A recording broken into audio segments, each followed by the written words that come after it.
Ciao a tutti amici e amiche del Gallo col Joypad, bentornati al mio canale, bentornati a Giochiamo a Diablo. Questo è l'episodio numero 3 e andiamo a riprendere le avventure del nostro Desmond, dove le avevamo lasciate più o meno, perché fuori schermo ho fatto un po' di gestione dell'inventario.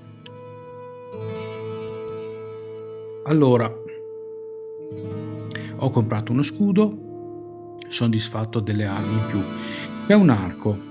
Questo è un arco magico che non è stato identificato. È un arco maledetto.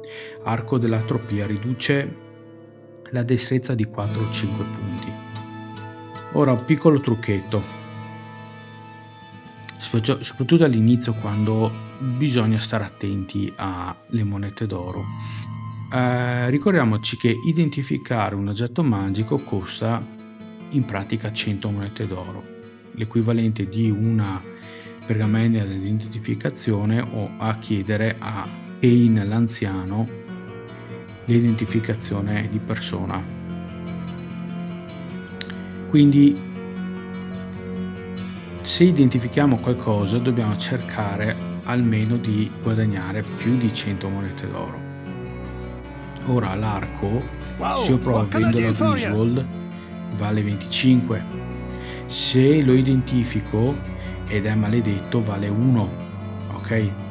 E a quel punto lì ci ho rimesso le 24 monete d'oro di differenza, che non sarebbe questo dramma, più oltre lì il costo di identificazione. Adesso attenzione, perché arco corto ha poco valore, però quando si comincia a parlare magari di armature, di piastre, o comunque quelle di endgame, di fine gioco, trovarsi con qualcosa che può valere 2000 monete d'oro ma identificato il valore scende a 1 non è il massimo. Cosa faccio? Salvo, identifico e dopo ricarico, come in questo caso. Tra l'altro l'altro arco invece era magico, che ho trovato. Arco corto, è un arco di bronzo, aumentava del 5% la possibilità di colpire. L'ho venduto per un discreto margine. Adesso questo lo vendo così com'è. Ok, non vi faccio neanche vedere. Quindi ho comprato uno scudo, ho comprato una pergamena del portale Ritorno a casa, che purtroppo costano 200 monete d'oro, costano parecchio. Più avanti sarà una spesa risibile, 200 monete d'oro, quando un mostro può avere un bottino di 150 monete d'oro su un colpo. Adesso però ho un piccolo capitale. Ok, vabbè, posso lasciare lì. Fammi vedere la mappa. Infatti sto andando nel lato sbagliato. Ho comprato lo scudo perché speravo di poterne fare a meno. Lo scudetto, il buckler in inglese, che avevo all'inizio, purtroppo a causa di un altare aveva perso tutta la sua durabilità massima, era prossimo a rompersi, non aveva senso, quindi nello scorso episodio l'ho venduto. Ok, allora andiamo a vedere. Pensavo io invece qua è chiuso, quindi non abbiamo altre possibilità. Vabbè, fatemi sapere se l'audio va bene. Adesso sono nel mio nuovo posto da una settimana, non ho cambiato per ora, non ho fatto cambiamenti a mia postazione da gaming, però domani la farò. Mi è arrivata la nuova scheda cattura video, ho deciso che andrò quindi per il setup a 2 computer, che rende lo streaming molto più tollerabile, nel senso che soprattutto se si gioca giochi retro è facile che il computer si impianti, e se il computer con cui stai giocando non è quello da cui stai facendo lo stream, puoi sempre fare un reboot, lo stream continua. Invece se è lo stesso, se il computer su cui state giocando è lo stesso dal quale state facendo lo stream e vi si pianta per via del gioco, come mi è successo le ultime volte, luglio 2024, stavo giocando a Lords of Magic, uno dei miei giochi preferiti, un comfort game per me, dico per me perché io sono un sostenitore che i gusti personali sono belli perché diversi e non esiste il bello e il brutto assoluto.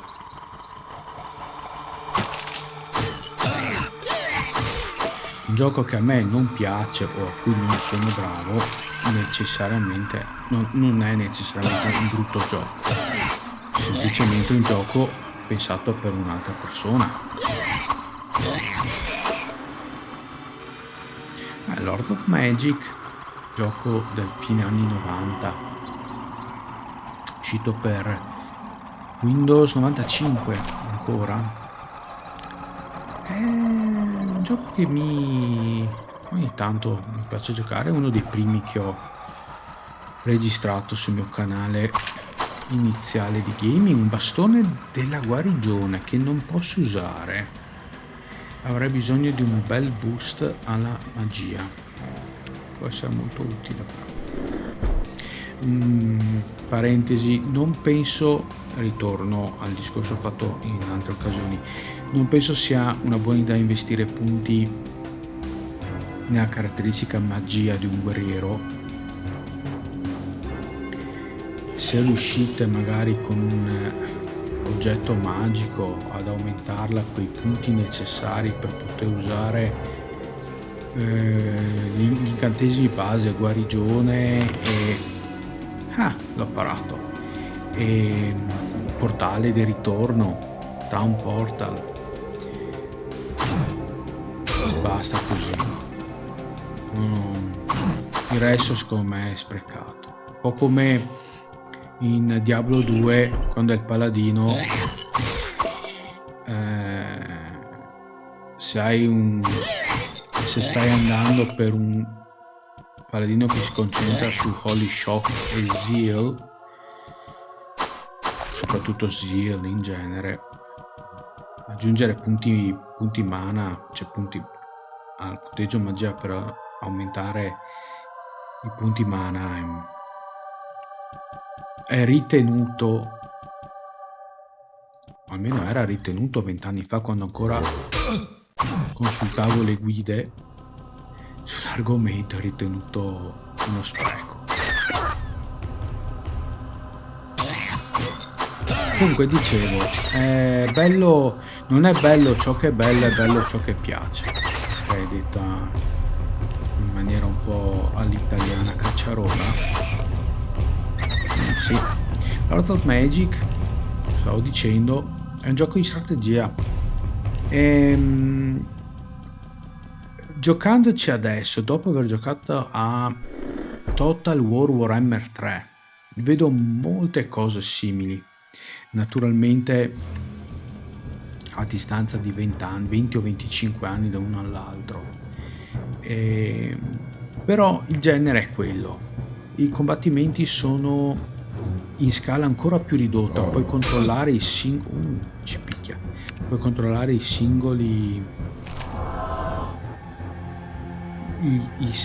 soldati che compongono un'unità, e dargli anche ordini diciamo complessi. Alcuni possono fare da scudo e bloccare gli attacchi mentre altri stanno attaccando. Diciamo che comincia a essere un ha una scala che lo rende un ibrido tra gioco di strategia e un gioco di ruolo tipo Baldur's Gate. Ok, e gli elementi di gioco di ruolo sono naturalmente molto basilari, come se considerati come giochi di ruolo. Se considerato come giochi di strategia, o come PC Calcio, non so se ve lo ricordate. Ci ho giocato tanto dal cos'era te? Dal 3.0, dalla stagione 93-94 fino a, penso che l'ultima che ho comprato era la 2001. Era un gioco della spagnola Dynamic Simulation o solo Dynamic. Ecco qua, questa è intanto è dove c'è il macellaio, e doveva essere un ibrido, come dire, l'anello di congiunzione tra i giochi di calcio manageriali, meglio salvarsi, scudetto, championship, football manager, compagnia vari, che consentivano solo la gestione manageriale, l'aspetto manageriale del calcio, con anche la possibilità di giocare le partite.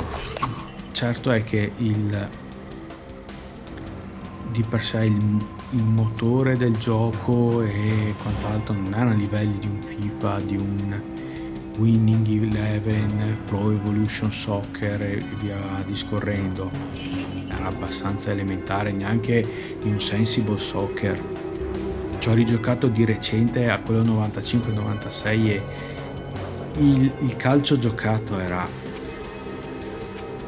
Però l'idea è quella, no? Fondere due generi abbastanza non simili ma con punti in comune. Ecco, Lords of Magic, molto divertente, forse un giorno lo riproporrò anche qua.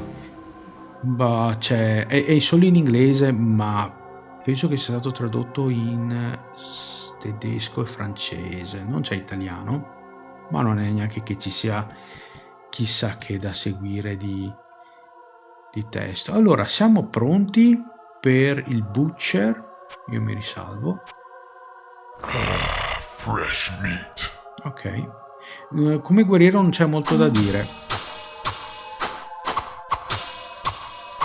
Si prova a menare, ci si guarisce quando serve e si spera di resistere di più. Tutto qua. Per fortuna ho lo scudo, senza lo scudo è...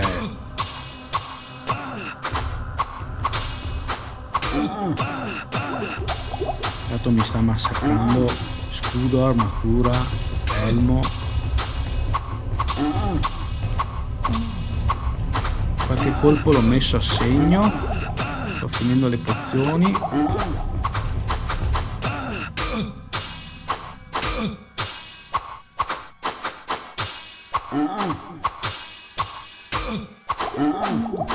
Siamo arrivati al dunque.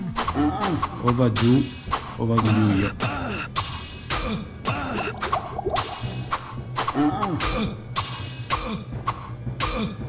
Mi sa che vado giù. Non posso anche distanziarlo per lanciarmi un incantesimo in guarigione. Eccolo lì. Morale della favola: non siamo ancora pronti. Questo purtroppo è una cosa che è capitata a me la prima volta che ho giocato. Leggendo capita un sacco di volte. Se anche voi avete giocato a Diablo, raccontatemi la vostra esperienza, ok? Ditemi cosa ne pensate dei vostri primi incontri. Non dico neanche il primo, i primi incontri col Butcher. Io mi ricordo che alla fine sono tornato dopo aver esplorato il quarto livello per affrontarlo. Non è neanche, in alcuni casi non è neanche un discorso di strategie o altre cose, è abbastanza di fortuna, nel senso, sei stato abbastanza fortunato a trovare buon equipaggiamento, ho avuto una serie, io l'ho colpito parecchie volte, però non gli ho fatto abbastanza danni per impensierirlo.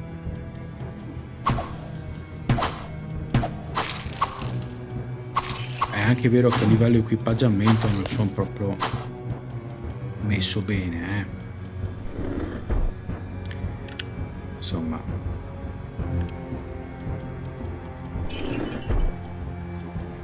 Però fatto sta.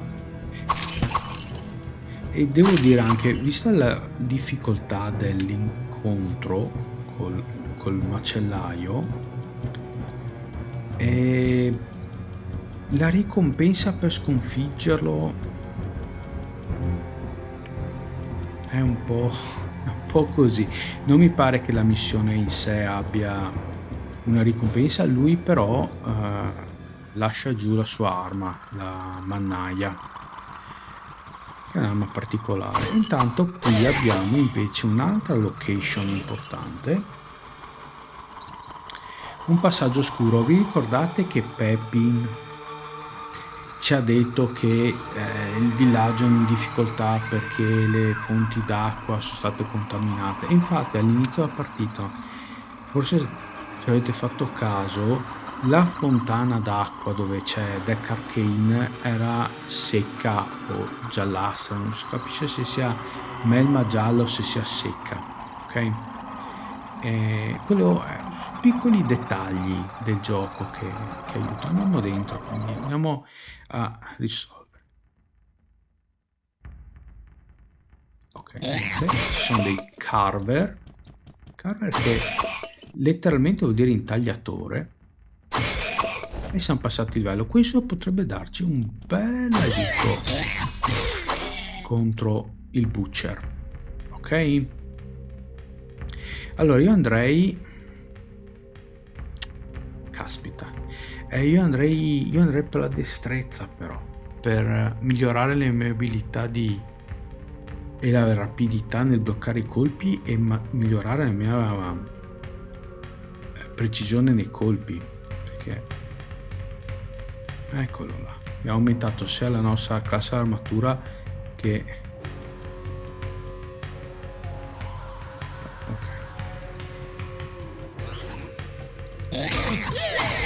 quindi pare abbastanza chiaro che questi diavoletti si sono intrupolati dove c'è la falda acquifera del villaggio, la città di Tristan.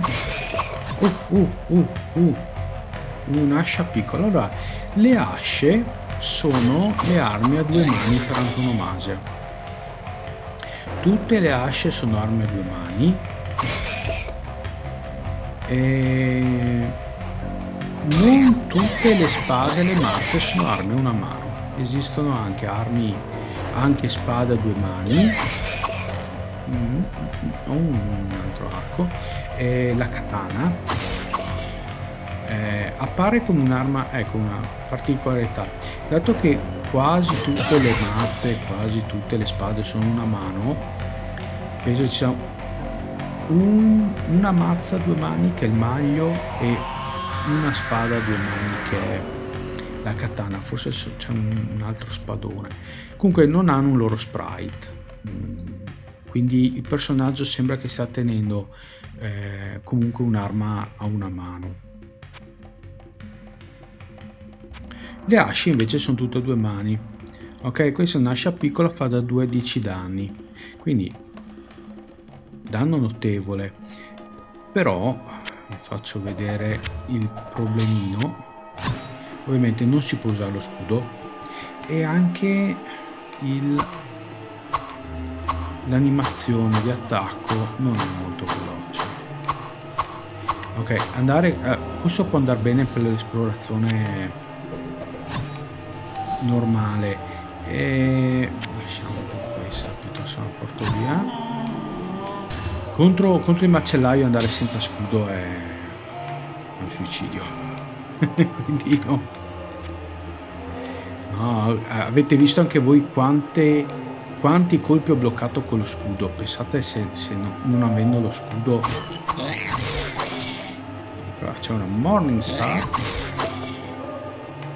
No, una Spiked Cloud. Flash Cloud. Questo è il primo degli uomini capra o uomini bestia.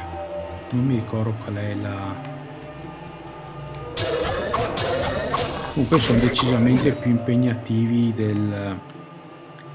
Qui invece abbiamo un'ascia. L'ascia fa 4-12 danni, ad esempio. Comincia a essere, rispetto alla nostra mazza clava ferrata da 3-6 danni, o clava con punteruoli. Questo è un altro discorso, però se noi andiamo per sconfiggere il macellaio, ecco qua, vedete quella melma gialla, che è la stessa melma che si trova nella fontana nel centro città di Tristram. È perché questi simpatici sono dei rinforzi, mostriciattoli, contaminato l'acqua. Il gioco non dice cosa hanno fatto di preciso, ma possiamo immaginarlo.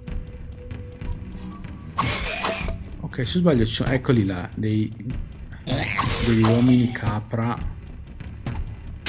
con arco e frecce. Solito discorso, da soli non sono un grande pericolo, però se c'è qualcuno a impegnarvi.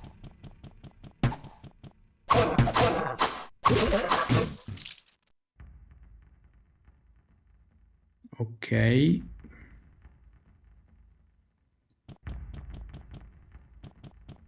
penso me ne manchi uno. Una volta che li sconfiggi tutti dovrebbe purificarsi.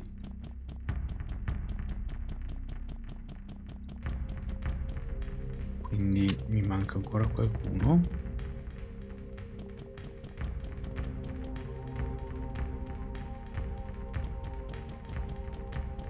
Sì, sono abbastanza convinto che ci sia un superstite da qualche parte. Mi manca un intero corridoio.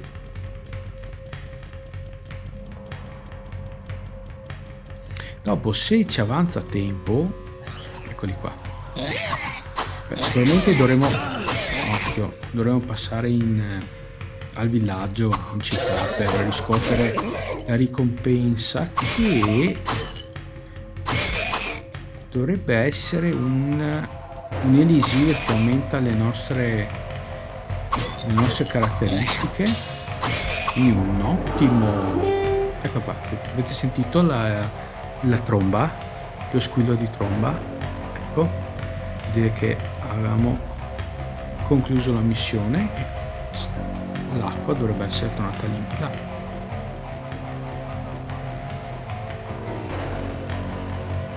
Eccola qua, è blu. Ok, quindi possiamo uscire da qua.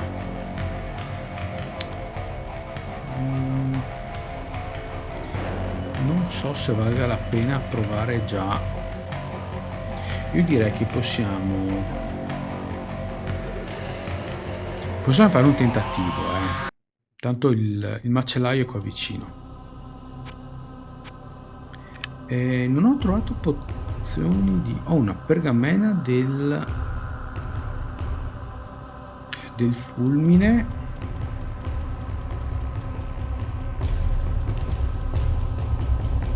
Potremmo andare già giù, però...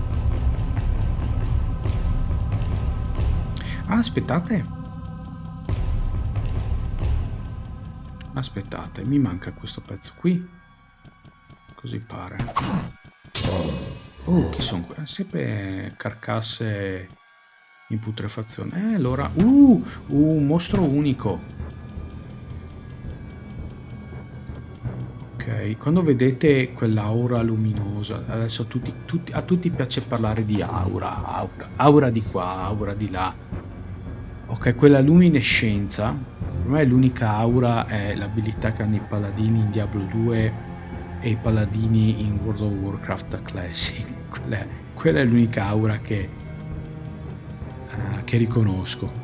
Comunque, se vedete un mostro, un avversario con quella luminescenza attorno, è un mostro unico, quindi è molto più forte del normale e ha buone possibilità di lasciarvi un bel tesoro dietro. A volte anche oggetti unici, quindi non sono blu ma sono dorati, e io direi che vediamo se riesco.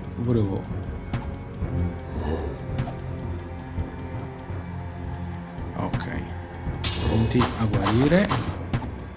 Ok, vedete che ha un nome, Dead Eye, ecco qua, ha delle resistenze, è andato giù facilmente perché alla fine è uno scheletro. I can't carry anymore. Ok, guarda, prendo, c'è un'armatura leggera magica, quindi potrebbe essere buona, e io vi dico che torno in città. Ecco qua il portale. Andiamo da Pepin a riscuotere la giusta ricompensa, poi ci salutiamo. Volendo potrei vendere il libro di Firebolt. Ok, Pepin, vedete che adesso è blu. Se voi tornate all'inizio episodio vedrete che l'acqua era gialla, come o proprio non c'era acqua. What's that you say?